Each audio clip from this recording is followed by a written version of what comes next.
One day, when Pipali was inspecting the fields, he noticed something he had seen many times before. He observed that when his employees plowed the dirt, many birds gathered and ate the worms that were uncovered. In the past, when his parents looked after the estate, Pipali had noticed this, but it did not bother him.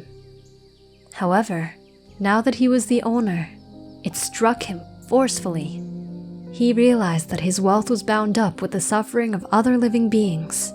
His livelihood was purchased with the death of so many worms and other little creatures living in the soil.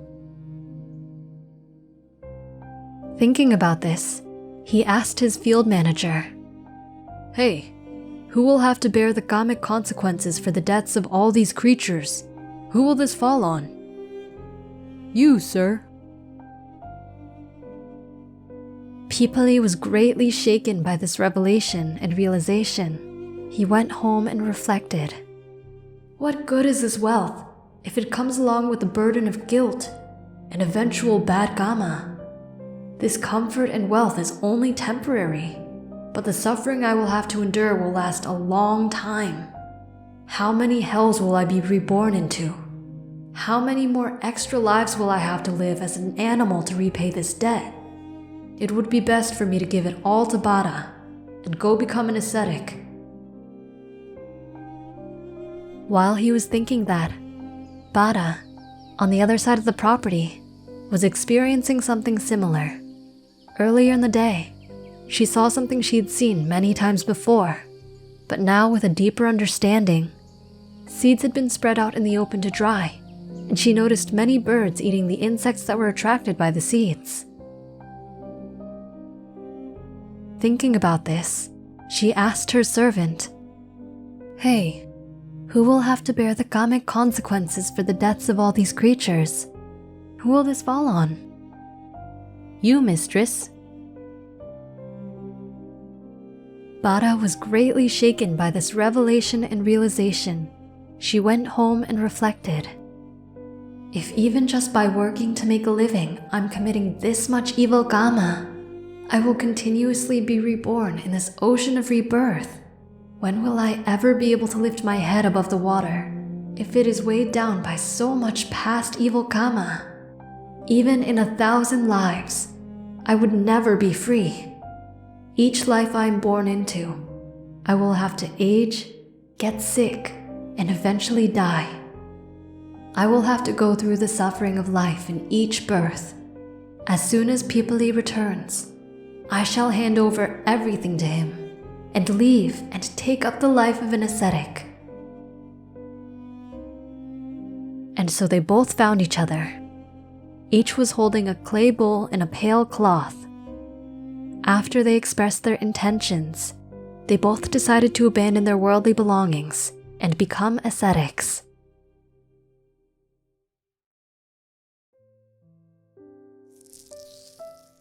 They shaved each other's heads and proclaimed, "Wherever there are arahants in this world, we will dedicate our ordination to them." They carried their alms bowls, and they left the manor wearing their old robes. Pipali walked ahead, while Bada followed behind him. Bada Kapilani is a woman of great beauty. If she follows close behind me, people can easily think.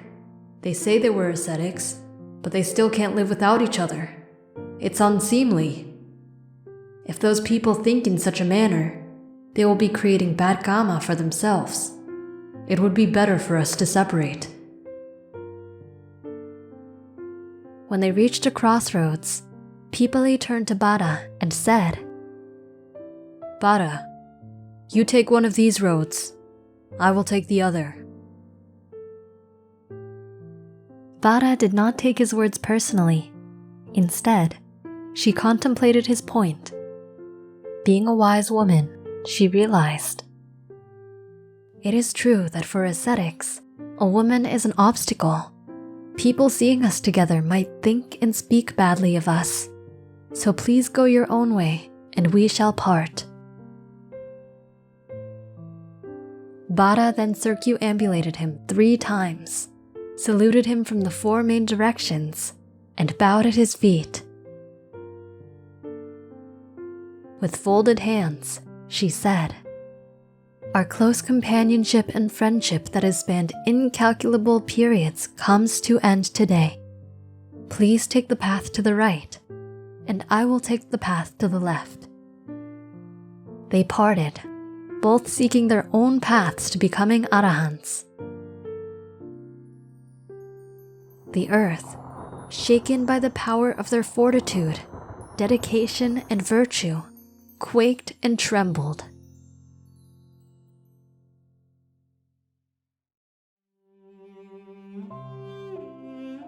The Buddha observed that the earth shook.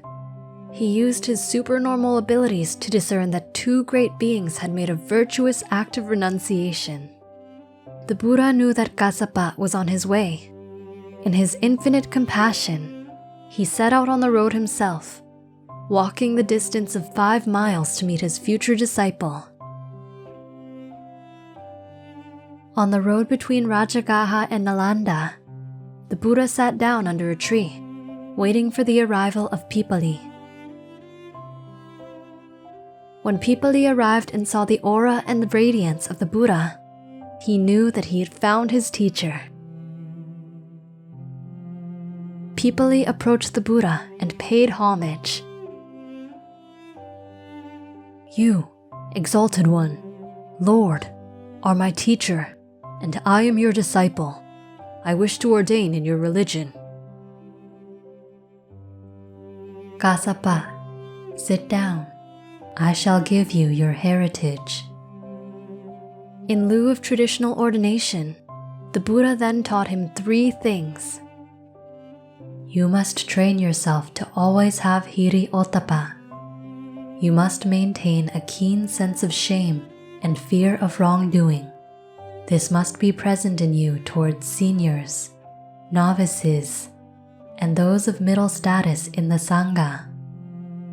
What teaching you hear that is conducive to something wholesome, you shall listen with an attentive ear, examining it, reflecting upon it, considering it, and absorbing it into your heart. You should not neglect mindfulness of the body, linked with gladness. This is how you should train yourself. The master and disciple then began to walk towards Rajagaha. On the way, the Buddha rested at the foot of a tree on the side of the road. Kassapa then folded his double robe 4-fold and requested that the Buddha sit on it. Kassapa knew that this action would bring him much benefit for a long time. The Buddha then sat on Kassapa's robe, assisting Kassapa in making great merit. Your patched cloth is soft, Kassapa. Upon hearing this, Kassapa saw his opportunity to make further merit and said, May the Blessed One, my lord, accept this robe of patched cloth out of compassion for me. Kassapa, if I accept your robes, would you be able to wear these worn-out rag robes of mine? Kassapa, feeling like his heart would explode at this unexpected but welcome turn of events, said, My lord, I can certainly wear your rough and worn-out rag robes. And so, the Buddha and Kassapa exchanged shoulder robes. This would be the only time in his life that the Buddha exchanged robes with anyone. After that, Kassapa dedicated himself to intense practice. He only resided in the forest. He ate alms food as was available. He contemplated impermanence, suffering, and the concept of not-self.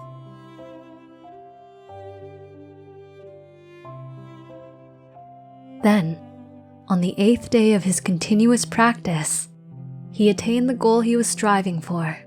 reaching full liberation from rebirth and suffering, and became an Arahant.